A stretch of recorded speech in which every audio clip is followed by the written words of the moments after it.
नमस्कार, VK news देख रहे हैं आप और मैं हूं आपके साथ मयंक गौड़।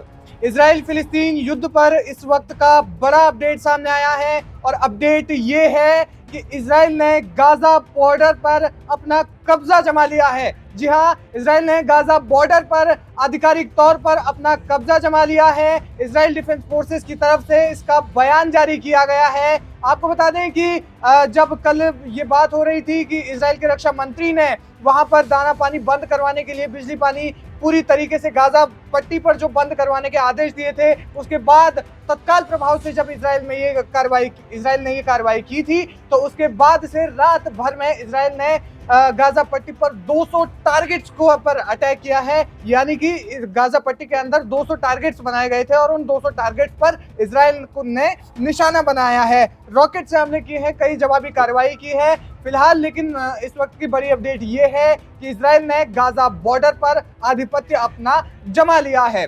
कल जो है गाजा बॉर्डर पर 1 लाख जो सैनिक हैं इजराइल के, वो तैनात किए गए थे और उसके बाद 3 लाख सैनिक और भी स्टैंड बाई पर रहने के आदेश दिए गए थे, जिसके बाद से ये जवाबी कार्रवाई बहुत ही बड़े रूप में एक तरीके से उभर कर आई थी। और जिस तरीके से इजराइल ने ये युद्ध नीति अपनाई है कि गाजा बॉर्डर पर साथ साथ में घेराबंदी करेंगे और उसके अलावा गाजा बॉर्डर पर आधिपत्य तो जमा ही लिया है, लेकिन उससे पहले जो दाना पानी जो है इजराइल वो गाजा पट्टी का, वो पूरा का पूरा बंद कर देंगे।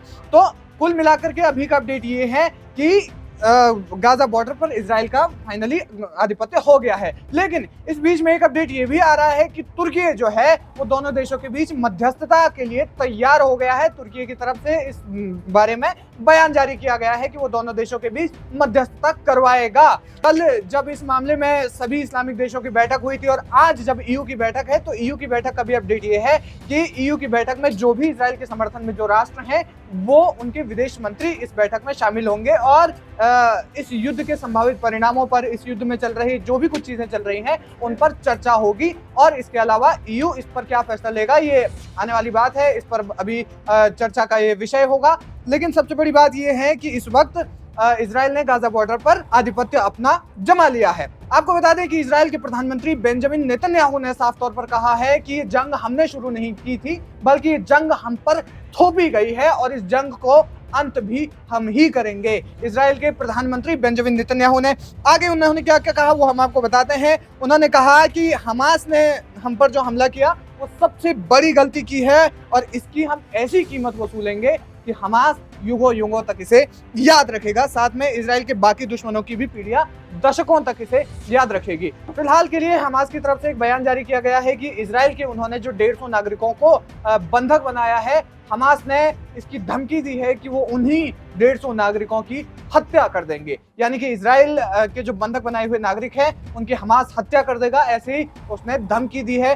थाईलैंड के जितने भी इसमें अभी तक नागरिक मारे गए हैं, उनकी भी पुष्टि हो चुकी है। लेकिन इस वक्त अभी ये कई जो सारे अपडेट सामने आ रहे हैं कि पहले गाजा पट्टी पर आधिपत्य जमा लिया है, वहां का दाना पानी बंद कर दिया है, ईयू की बैठक में सभी विदेश मंत्री शामिल होंगे और इसके अलावा बेंजामिन नेतन्याहू का बयान कि ये जंग हम पर थोपी गई है, हमने इस जंग को शुरू नहीं किया था, लेकिन हम इसे खत्म करेंगे। यानी कि ये कहा जा सकता है कि इजराइल जो है इस जंग में किसी भी तरीके की सुलह करने के मूड में तो इस वक्त नहीं लग रहा है। वो गाजा पट्टी पर अपना आधिपत्य पूरी तरीके से अभी तक बॉर्डर पर ही किया है, लेकिन अभी पूरी गाजा पट्टी को कब्जाने के मूड में दिख रहा है। विशेषज्ञों का मानना है कि फिलहाल जिस तरीके से ये युद्ध की परिस्थिति चल रही है, वो युद्ध हो सकता है कि जल्दी खत्म हो जाए, लेकिन एक बहुत बड़े और एक भीषण मोड़ पर ये युद्ध खत्म हो सकता है। फिलहाल तमाम बड़ी अपडेट्स के लिए आप बने रहिए हमारे साथ, देखते रहिए वीके न्यूज। वीके न्यूज, राष्ट्र के नाम।